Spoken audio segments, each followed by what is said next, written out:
Баршаңызға қайырлы күн. Бүгін менімен осындай өте жұмсақ әрі дәмді болып шығатын тоқаш дайындап көріңіздер.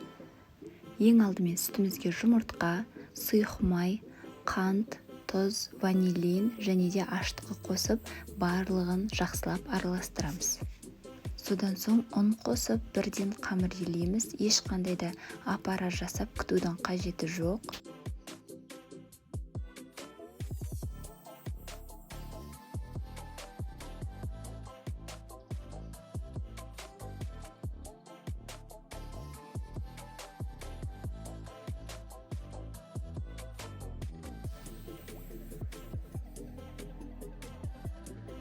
Осылайша жұмсақ қамыр илеп болған соң, қолымызды сұйық маймен майлап, қамырды тағы да бір басып, бетін жауып, 1,5 сағатқа ашытып қоямыз.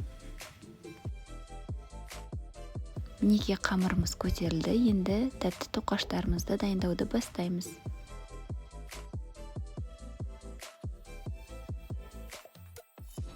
Қамырды бірнеше бөліктерге бөліп аламыз.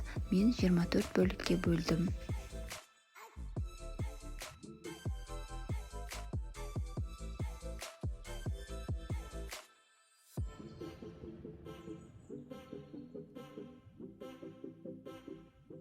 Содан соң қамырымызды домалақтап, оны біртіндеп жая бастаймыз.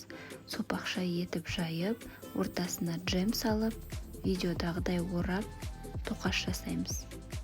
Негізінде кез келген джем, варенье немесе варенка қолдансаңыздар болады. Начинка ретінде мен бұл жерде қара өріктің джемін пайдаландым.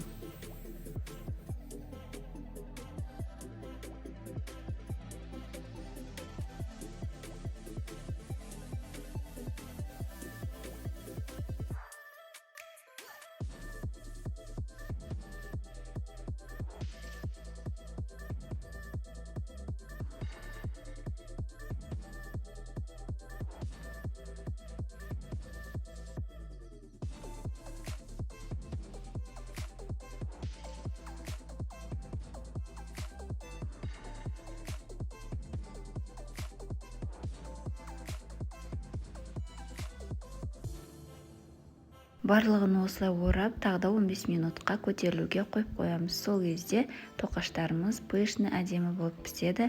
Содан соң жұмыртқаның сары уызын беттеріне жағып шығамыз. 180 градуста қызып тұрған пешімізге 35-40 минутқа салып пісіріп аламыз. Осымен біздің тәтті тоқаштарымыз дайын болды. Сіздерге де ұнайды деген сенімдемін. Дәл осы рецептпен дайындап көріңіздер. Дайындаған болсаңыздар, астыға пікірлеріңізді қалдыра кетіңіздер. Каналыма тіркеліп, лайк басуды ұмытпаңыздар. Баршаңызға ас болсын.